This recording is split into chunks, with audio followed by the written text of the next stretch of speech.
네, 할렐루야. 주님이 허락하신 축복의 날, 은혜가 가득한 날인 줄 믿습니다. 오늘 말씀을 통해서 우리 안에 주님의 사랑으로 가득 차게 되기를 예수님 이름으로 간절히 축원합니다. 오늘은 그 크신 하나님의 사랑이라는 제목으로 우리 함께 말씀과 은혜를 나누겠습니다. 전도자하고 이렇게 인사 나누시겠습니다. 주 안에서 사랑합니다 라고 인사 나누시겠습니다. 주 안에서 사랑합니다. 주 안에서 사랑합니다. 아멘. 오늘은 웨슬리 회심 기념 주일입니다. 여러분, 우리 교회는 기독교 대한감리회에 소속된 교회입니다. 그리고 이 감리교는 웨슬리 목사님을 통해서 시작이 되었어요.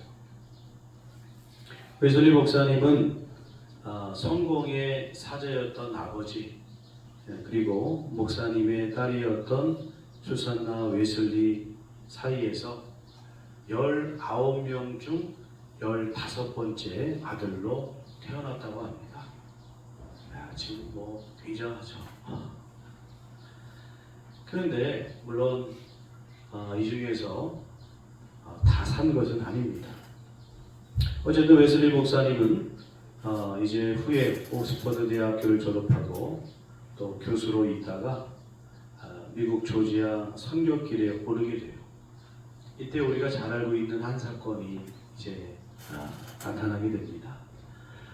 풍랑을 만나게 되는데 자신과 함께 했던 사람들은 공포 속에 두려움에 빠져 있었는데 반해서 모라비안 교도들은 시편을 읽고 찬송하고 하나님께 기도하는 모습을 보게 됩니다. 깊은 감명을 받게 돼요. 자, 그렇게 어쨌든 우여곡절 끝에 미국 조지아 선교지에 도착하게 됐지만 결과는 참담했습니다. 여러 가지 사건이 있었습니다만 웨슬리 목사님은 쫓기듯이 다시 이제 선교지를 떠나 돌아와야만 했어요. 그리고 돌아와서는 신앙의 어떤 침체기, 우울감에 빠졌어요. 마음속에는 기쁨과 평화가 없고 마치 그때는 자신의 영혼이 황폐한 사막과 같았다라고 그렇게 표현합니다. 그러던 어느 날 1738년 5월 24일 웨슬리 목사님은 별로 내키지 않았지만 올더스케이트 거리에서 이제 네틀턴 코트리에서 모이는 모라비안 교도의 기도회에 참석을 하게 됩니다. 그리고 거기서 로마서 서문을 읽는 한 사람의 그 목소리를 듣게 돼요. 그 순간 가슴이 뜨거워지면서 자신이 예수님을 신뢰하고 있으며 내가 구원을 위해 예수 그리스도만 믿고 있고 내 죄를 다 거두어 가시고 나를 죄와 죽음의 법에서 구원하셨다는 확신을 얻게 되는 겁니다. 자, 이렇게 감리교회의 시작은 웨슬리 목사님의 회심으로부터 시작이 되었어요. 그러나 오늘 말씀을 준비하면서 제 마음속에 임하는 은혜는 하나님의 사랑이 확실하게 믿어졌다라는 그 은혜가 제 마음속에 임하게 되었습니다. 하나님이 나를 이처럼 사랑하셔서 독생자 아들을 보내주셨고 그 십자가 보혈로 내 죄가 사함받았고 천국 백성 하나님의 자녀가 되었다라는 사실이 믿어진 거죠. 사실 교단, 회심 이런 신학적인 용어가 더해졌을 뿐이지 사실 성경의 말씀이 그 성경 안에 들어있는 하나님의 사랑이 믿어진 겁니다. 여러분, 이 세상에 수많은 깨달음이 있습니다. 그러나 가장 값진 깨달음은 하나님이 나를 이렇게 사랑하시는구나 라는 깨달음입니다. 오늘 말씀을 함께 나눌 때에 지금도 여러분 안에 하나님의 사랑 물론 믿어지시고 확증하고 계시지만 그러나 오늘 이 말씀을 함께 나눌 때에 내 안에 더욱더 하나님의 사랑으로 가득 차게 되기를, 그 크신 하나님의 사랑으로 여러분 우리 안에 충만하게 되기를 예수님의 이름으로 간절히 축원합니다. 첫 번째는요, 부어진 하나님의 사랑입니다. 여러분, 우리가 하나님을 사랑합니다 라고 고백할 때에 이 고백 속에는 사랑과 믿음이 함께 들어가 있는 거예요. 한번 생각해 보겠습니다. 하나님을 사랑하는데 하나님을 믿지 않는다. 여러분, 그럴 수 있을까요? 그럴 수 없습니다. 하나님을 사랑한다면 당연히 하나님을 믿는 것이죠. 우리는 하나님을 사랑합니다 라고 고백하지만 어떤 면에서는 정말 하나님을 믿고 있는가, 우리 자신을 한번 되돌아보지 않을 수 없는 것이죠. 우리 자녀가 엄마 아빠 사랑합니다 하고는, 그러나 엄마 아빠, 나는 엄마 아빠는 100% 믿지 못하겠어 한다면 좀 뭐가 잘못된 거예요. 여러분, 사랑하면 믿는 것인 줄 믿습니다. 하나님과 우리의 관계는 예수 그리스도를 통해서 우리가 하나님의 자녀가 되었어요. 하나님과 우리의 관계는 아버지와 어머니와 자녀의 관계라는 것이죠. 우리 아이들이 어렸을 적에 수영장에 갔었던 적이 있었습니다.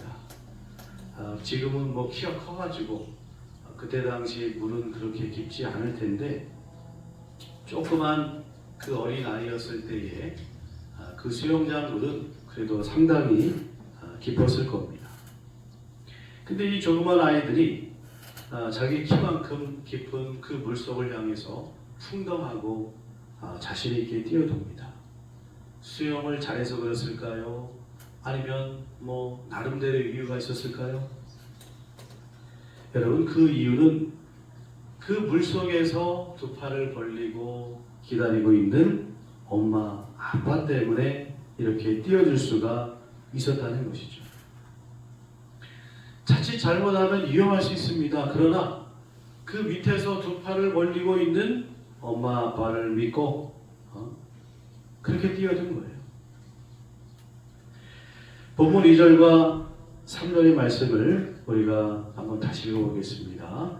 또한 그로 말미암아 우리가 믿음으로 서 있는 이 은혜의 들어감을 얻었으며 하나님의 영광을 바라고 즐거워하느니라. 다만 이뿐 아니라 우리가 환난 중에도 즐거워하나니 이는 환난은 인내를 하매. 우리가 세상 속에 살아가다 보면 뜻하지 않게 이런 깊은 물 속에 빠질 때가 있어요. 인생의 여러 가지 물. 여러분, 돈 때문에, 건강 때문에, 사람 관계 때문에, 자식 때문에, 가정 문제 때문에 여러분, 우리가 깊은 물 속에 풍덩 빠져서 허우적거릴 수도 있다는 겁니다. 그때 우리 믿는 성도들은 항상 어떤 마음을 갖습니까? 그래, 주님이 도와주실 거야. 그래, 내게는 주님이 계시지. 여러분, 마치 물속에서 두 팔을 벌리고 기다리고 있는 오빠, 아빠를 보는 것처럼 내가 인생의 여러 가지 수렁에 물속에 빠져 들어갈 때에 그래, 나에게는 주님이 계시지 하는 우리 마음이 우리 안에 있다는 거예요. 여러분, 그렇기 때문에 오늘 3절의 말씀에 나와 있는 것처럼 환난 중에도 우리가 기뻐할 수가 있다는 사실입니다. 그 하나님을 믿고 여러분, 그 하나님의 사랑을 확신한다면 우리는 인내하며 기다릴 수가 있다는 사실입니다. 하나님께서 여러분 성경의 모든 약속을 이루셨습니다. 하나님께서는 허투루 약속하시는 분이 아니십니다. 하나님은 불변하신다고 그랬어요. 배전하는 그림자도 없다고 했습니다. 여러분, 그런 하나님께서 우리를 지금 항상 붙잡아주고 계시다는 사실이에요. 왜? 우리를 사랑하시기 때문에. 여러분, 사랑하지 않으면 이렇게 하나님께서 우리를 붙드시고 그냥 우리를 정말 구원하시기 위해서 사랑하시기 때문에 이렇게 하신다는 겁니다. 그 하나님의 사랑을 믿으면 우리는 환난 가운데에서도 우리 안에 즐거움이 있다는 거예요. 아, 나를 사랑하시는 하나님이 계시는구나. 그리고 인내할 수가 있는 것이죠. 그래서 우리는 그 인내하는 그 과정 속에서 하나님께서 나를 이렇게 연단하고 계시는구나. 나를 이렇게 점점 더 강하게 하시는구나. 나를 어떻게 쓰시려고 하는 그 기대와 소망을 갖게 된다는 사실입니다. 그럼 달리기를 해보십시오. 달리기 안 하다가 오랜만에 달리기 해보면 5분 달리기도 힘이 듭니다. 천천히 달려도 5분 뛰기가 힘들어요. 그러나 열심히 또 연단 맞고 훈련하고 계속 하다 보면 5분이 10분 되고 어느 순간 되면 한두 시간 달리는 것도 가능해지는 것이죠. 여러분, 연단의 과정도 마찬가지예요. 점점 우리 안에 내성이 길러지고 강해지다 보면 하나님께서 주시는 소망이 보이기 시작하는 겁니다. 아, 하나님이 나를 사랑하셔서 이런 과정을 거치게 하셨구나. 아, 그 뒤에 하나님께서 어떤 나에게 축복의 은혜를 주실지 기대가 된다 하면서 소망의 눈으로 바라보기 시작하는 거예요. 그리고 이 소망은 결코 우리를 실망시키지 않으신다고 5절에 이렇게 말씀하고 있어요. 세번역 성경이지만 한번 읽어보겠습니다. 이 희망은 우리를 실망시키지 않습니다. 하나님께서 우리에게 주신 성령을 통하여 그의 사랑을 우리 마음속에 부어주셨기 때문입니다. 아멘. 하나님의 사랑이 우리 안에 막 부어져 있기 때문에 우리가 바라보는 소망 가운데에서 우리의 생각대로 우리의 뜻대로 되지 않는다 할지라도 여러분, 때로는 그 하나님 사랑 때문에 우리는 여러분 결코 실망하지 않게 된다는 사실입니다.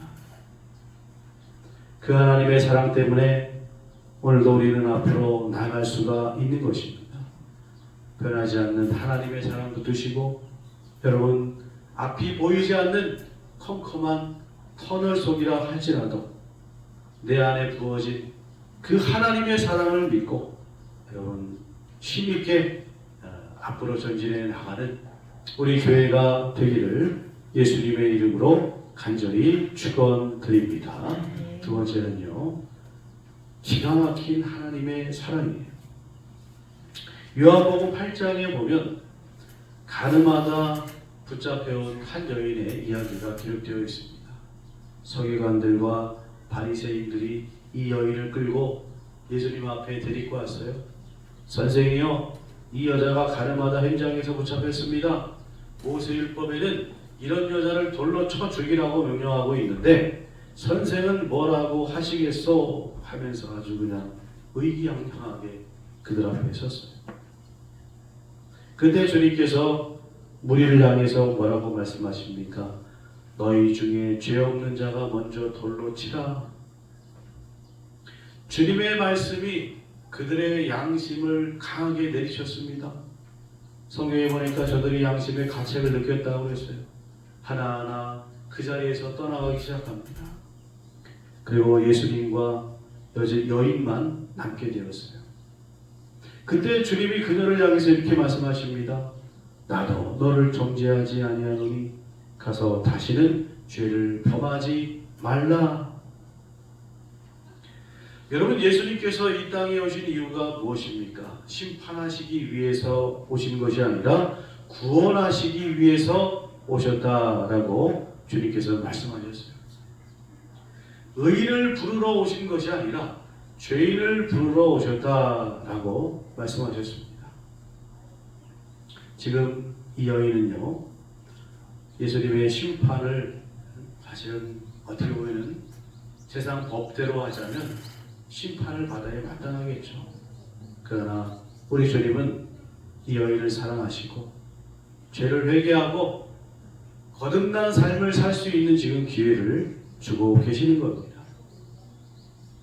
여러분, 만약 율법대로 우리가 처벌받아야 된다고 한다면 이 여인뿐만 아니에요. 우리도 누구도 율법의 심판에서 예외가 될 수 없어요. 저번 주 우리의 삶을 한번 되돌아보십시오.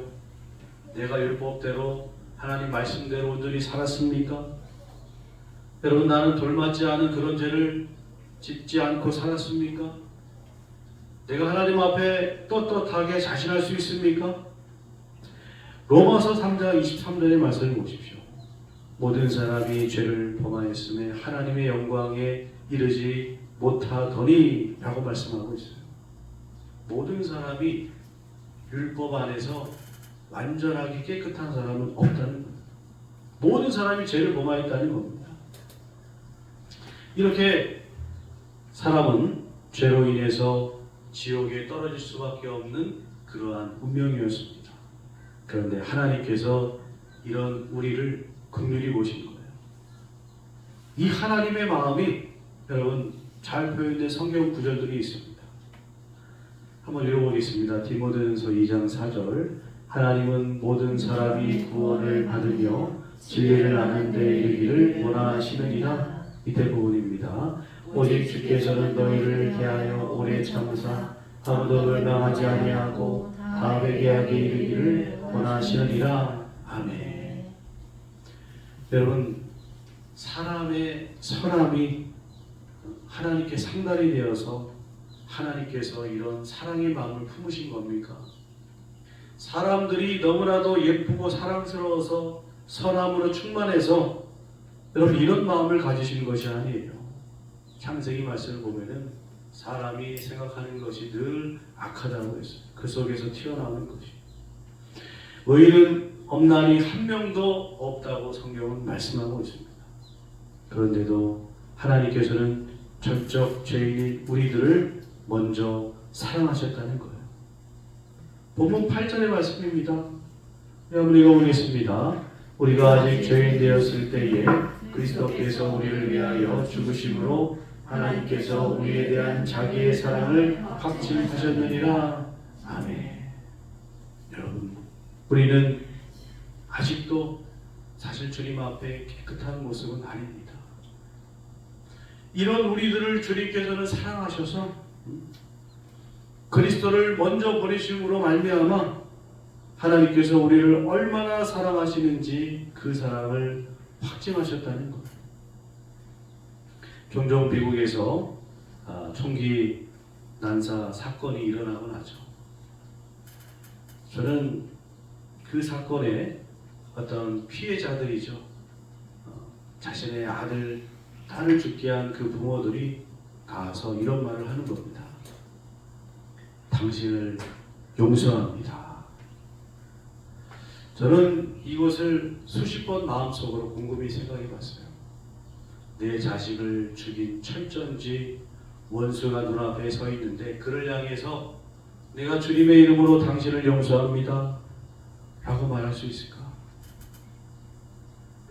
몇 주 전에는 제가 또 간만에 악몽을 꿨습니다. 딸이 흉악범한테 납치되는 꿈을 꿨어요. 꿈인데도 얼마나 기분이 나쁜지 하루 종일 딸의 안부를 묻고 어디 있나, 잘 왔나, 잘 갔나 걱정이 되더라고요.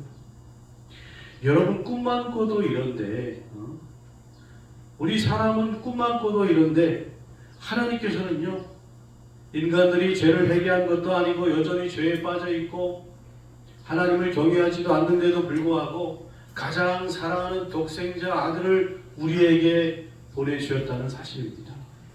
우리가 죄인이었을 때에 회개하지도 않고 변화된 것도 아닙니다. 여러분, 이런 기막힌 사랑이 어디 있습니까? 여러분, 이런 기막힌 사랑을 우리는 믿어야 될 줄로 믿습니다. 우리 마음속에 이러한 마음이 없다면 여러분, 성경 말씀을 우리가 읽어야 됩니다. 하나님의 사랑이 거기 다 기록되어 있기 때문이에요.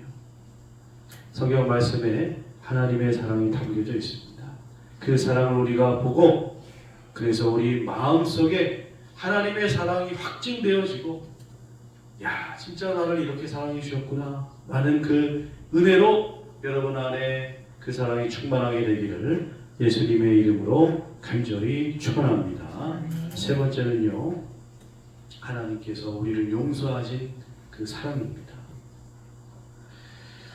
범죄의 도시라는 영화가 있죠. 개봉될 때마다 3만 명이 넘는 관객들이 그 영화를 보고 환호합니다. 주인공의 그냥 시원한 주먹질에 사람들이 막 환호를 해요. 어떤 기자가 쓴 글을 봤습니다. 왜 사람들이 그 주인공 형사가 범죄자들을 그냥 막 두들겨 팰 때에 사람들이 그 모습을 보면서 환호한다는 거예요. 왜 그러냐면 우리 안에 때리지 못하는 복수해주고 싶은 마음이 그렇게 있는데 우리 대신 시원하게 복수해주기 때문에 사람들이 환호한다. 이런 그 사설을 제가 봤습니다. 여러분, 우리도 살아오면서 때로는 정말 저 붙잡아다가 정말 흠씬 두들겨 패주고 싶은 그런 사람이 있었나요? 없었나요? 한 명쯤은 있었을 겁니다. 근데 그렇게 하지 못하는 이유가 무엇입니까? 일단 그렇게 했다가는 큰일 나죠. 법적 제재라든지 우리 가정 안에, 교회 안에 어떤 일이 벌어질지 알 수 없기 때문입니다. 사실 사람은요, 복수하고 싶은 마음이 우리 안에 있어요. 눈에는 눈, 이에는 이, 당한 만큼 갚아주고 싶은 것이 사람의 마음이죠. 용서보다는 복수가 더 정의로워 보이는 그런 시대라고 합니다. 요즘 트렌드가 복수라고 해요. 그래가지고 영화나 드라마들도 보면요, 대신 복수해주고 자기가 복수하고 안 되면 변장해서 변신해서 힘을 키워서 복수하는 내용들이 굉장히 많아요. 근데 예수님께서는 이 땅에 오셔서 우리들에게 어떻게 하라고 말씀하셨습니까? 원수를 사랑해라. 원수를 사랑하라고 말씀하셨어요. 왼뺨을 치고는 오른뺨도 갖다 대라 라고 말씀했습니다. 우리 주님은요, 이런 분이었어요. 자신을 향해서 침뱉고 욕하고 때리고 죽이고 죄도 없는데도 알바하고 죄인으로 만드는 그 사람들을 향해서 주님은 마지막 숨을 거두시는 그 순간까지 하나님과 인간을 화목하게 하시려고 그렇게 애를 쓰셨어요. 여러분, 이 사건이 일어났을 때 우리들의 상태가 어떠했냐면 우리는 본문 10절과 11절의 말씀처럼 하나님과 원수된 상태였어요. 그런데 이 하나님과 원수였던 우리들을 하나님께서 먼저 용서를 선포하신 겁니다. 내가 너희들을 먼저 사랑할게. 예수님을 보내셔가지고 먼저 화해의 손을 우리에게 내밀어 주신 거예요. 제가 이 목회를 하다 보면 가끔 막 이렇게 상대방이 저에게 화를 내고 이제 안 좋은 소리를 하는 그런 일을 겪을 때가 있습니다.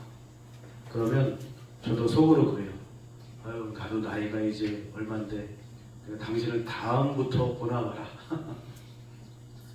항상 하나님께서는 저에게 제가 인성이 그렇게 좋은 사람도 아닌데도 불구하고 먼저 손 내밀어라 그러십니다. 여러분, 그렇게 하나님 주시는 은혜로 또 그렇게 했더니 그냥 또 사람들 사이에서도 인정받게 되더라고요. 여러분, 그런데 하나님께서는 이런 모습이 아니라 오히려 완전히 원수 같았던 죄인들을 향해서 먼저 손을 내밀어 주신 거예요. 한참 예전에 일어났던 그 사건이 기억이 났는데요. 인도에서 20년 이상 한센병자를 돌보던 글레이스 스테이스라는 선교사님이 계셨습니다. 어려운 그들을 아주 정말 돌보고 사랑을 베풀고 그런 분이었어요. 어느 날 사역을 하고 마치고 사랑하는 두 아들과 함께 차 안에서 낮잠을 자고 있었습니다. 그런데 힌두교 근본주의자들이 막 때로 몰려왔어요. 저들이 종교 개종을 강요한다 그러면서 문을 틀어막고 차에다 휘발을 막 뿌렸습니다. 그 불을 붙였어요. 선교사님은 두 아들을 어떻게든 살리고 싶어서 문을 열려고 발버둥 쳤지만 이들이 문을 꽉 틀어막고 나오지 못하게 막아버려서 결국에는 두 아들과 선교사님이 불에 다 숨지고 말았습니다. 여러분, 그런 그들을 여러분들은 사랑하실 수 있겠습니까? 그들 향해서 사랑의 말을 하실 수 있겠어요? 저 같으면 내가 인도에 다시는 와나봐라. 아니, 다시는 아니죠. 정말 저주를 퍼볼 것 같아요. 그런데 그 선교사님의 사모님은요, 내가 그들을 용서합니다 하고 남편이 하던 일을 이어받아서 인도에서 여전히 선교사역을 하고 계시다는 거예요. 여러분, 어떻게 이런 일이 가능할 수 있을까요? 사람의 예대로, 사람의 마음대로 하자면 불가능합니다. 그러나 주님의 사랑이 그 안에 임재하게 될 때에 우리는 내가 할 수 없지만 하나님의 은혜로 우리가 용서할 수 있는 힘과 은혜가 우리 안에 주어지게 된다는 사실입니다. 내 마음속에 끊임없이 복수심과 분노가 가득할 때 여러분, 우리는 주님이 나를 어떻게 용서해 주셨는지, 흉내낼 수도 없는 그 크신 사랑으로 나를 용서해 주셨는지를 기억해야 될 줄로 믿습니다. 그러할 때 우리도 용서하고 남을 사랑할 수 있는 그런 믿음의 사람이 될 줄로 믿습니다. 그 크신 하나님의 사랑으로 이번 주도 여러분 사랑을 베푸시며 사랑하게 되시기를 주님의 이름으로 간절히 축원합니다. 기도하겠습니다. 놀라운 사랑